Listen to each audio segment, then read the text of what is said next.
Hey guys, that's Sdanwolf, and here we are. We're going to check out update 1.1.3.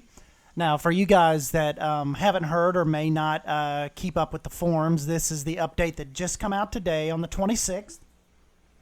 And as you obviously see here, we've got a new flat ride, the Skizzer. Really cool looking ride. You can even tell, like, if you really get down to the detail of the game, like a lot of us like to look into. Look how it doesn't automatically just start up and start spinning. It really has some weight to it. Like, you can tell it takes it a minute to really see how it really has to work up speed. It doesn't just, like maybe some of the older simulations we're used to, it just starts spinning at full speed right when they get on. This is really, the mechanics of it just look awesome. And let's jump on board here a minute.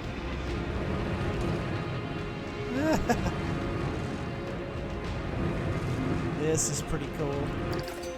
And then, of course, let's see a nighttime shot.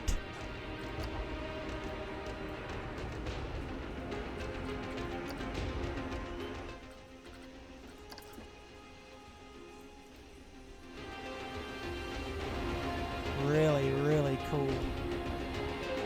And those little test dummies are flying. But anyways, this is the only bit of news we actually got this week. The next bit of news, actually, that came a little bit before all of this, was Bo had put a sticky thread on the forums that was titled, or if you still want to go look for it, I'll link it in the description below, Planet Coaster Development Update. And basically, one of the big highlights of it was, and I'll just read what she actually put, once you get down to the part where the team's still working hard on the game. Something you'll see in the form of periodic updates, kind of like the winter update we had back in December. And she said from time to time you'll also see smaller updates, which will include a variety of improvement and fixes. But here's the juicy part: our next major update is coming in mid to late April. So look forward to some new activities, news, and live streams on our official channels as we get closer. We also have a smaller update happening this week where she goes in and 1.1.3. That big update is update 1.2. And yes, let's see. She goes on to talk about, another thing that a lot of you have been wondering about is paid additional content for Planet Coaster and how this may work in the future. Planet Coaster, she says, has a passion for the community and developers alike. That's why our next major update, 1.2, coming in mid to late April, will once again be available for everyone who owns Planet Coaster for free. So they're not to the point yet of offering a paid DLC. So, if you have the game, this will just be like, the festive update. You will get this totally free. So, like I said, we're not to the point. They're not releasing any news about DLC or anything like that. But we do know that the next update will be a free download. Next part, though, they get into talking about. She says we will also be introducing cosmetic optional purchases for those of you who want to give your parks that little extra personality. So there's been a lot of talk on Reddit and on the forums of what that could actually mean. And, my biggest concern with it is not the, having to pay for skins or anything like that. But as far as some people were saying it may be, it might be in the form of extra theming pieces, which I don't think that would be the case. I think probably it was talking about giving the items extra flair, maybe in the form of ride skins. I would think, maybe some kind of different style or different skin you can give the rides. Another thing may be they may offer some paid path placement.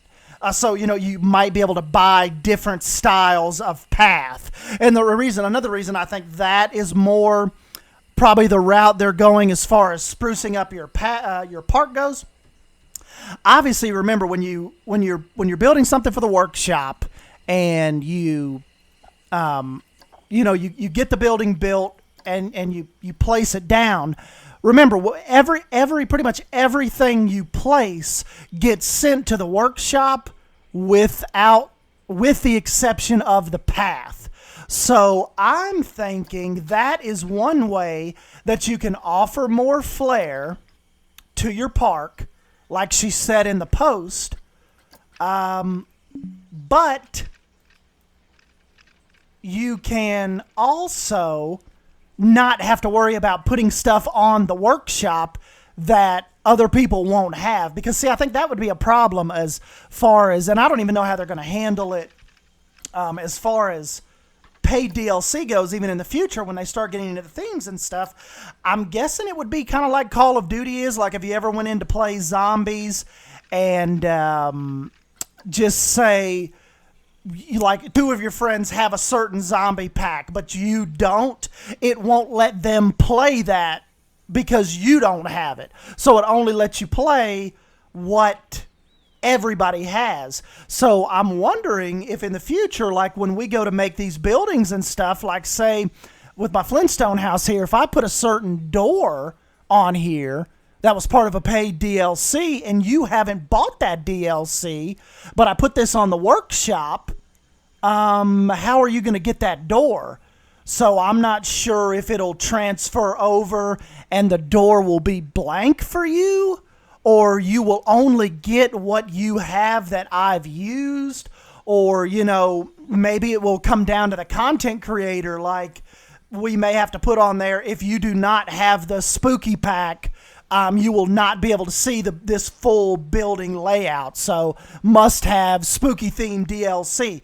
But that's the thing with the path, and that's why I go back to where I'm thinking when she's talking about sprucing the park up, we'll be able to buy different path textures and colors, is because those don't transfer no matter what you do. The paths don't transfer. So, you know, that is totally on you. If you want to spruce your park up a little bit, buy, you know, do this microtransaction and buy maybe these 4 extra path skins.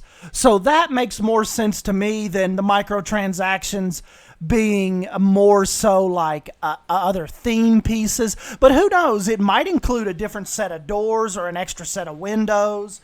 I don't know, but I would see it more as something that wouldn't transfer over to the workshop, if that makes any sense. So I would think more in the spirit of maybe extra paths, or maybe extra benches or trash cans that you can buy, stuff like that. So I wouldn't get my hopes up too big on like a DLC type upgrade to where you might like be able to buy the spooky theme and stuff. I think that stuff is being saved for actual DLC. And, you know, I think that'd be a good decision. I mean, why not? Because as far as, you know, yeah, they are in the business of making money, and a lot of us want the spooky theme and, you know, the jungle theme, a lot of different themes out there people have been wanting, and they would, you know, undoubtedly be leaving a lot of money out there on the table by just giving it all that stuff free. But, you know, the microtransactions, I'm fine with it. Like I said, I'm to the point with this game where it's like it is like the Futurama meme, shut up and take my money. So I'm with them 100%. So whatever they want to bring out and charge, and what if they don't want to charge for it, great. If they do want to charge for it, great. But anyways, guys, yeah, I just wanted to jump in and show you Skizzer, the new flat ride, and talk about that she says mid to late April update. So, you know, pretty much any time after the 15th, I would assume we can look forward to that update. And they'll have a lot of, like she said, live streams and different posts and stuff like that. So that's why it's really important, you know, if you want to keep up with this news, to sign up on the forums and you know, keep up with that stuff, because they put the official stuff on there first, and then it kind of gets flagged out to the different social medias and stuff like that. But anyways, guys, yeah, give me your thoughts on the new flat ride they've given us, and give me a thumbs up if you end up enjoying this video, and subscribe for more Planet Coaster content from your old boy Sdanwolf. And yes, I will catch you guys next time. I'm so far out of sight.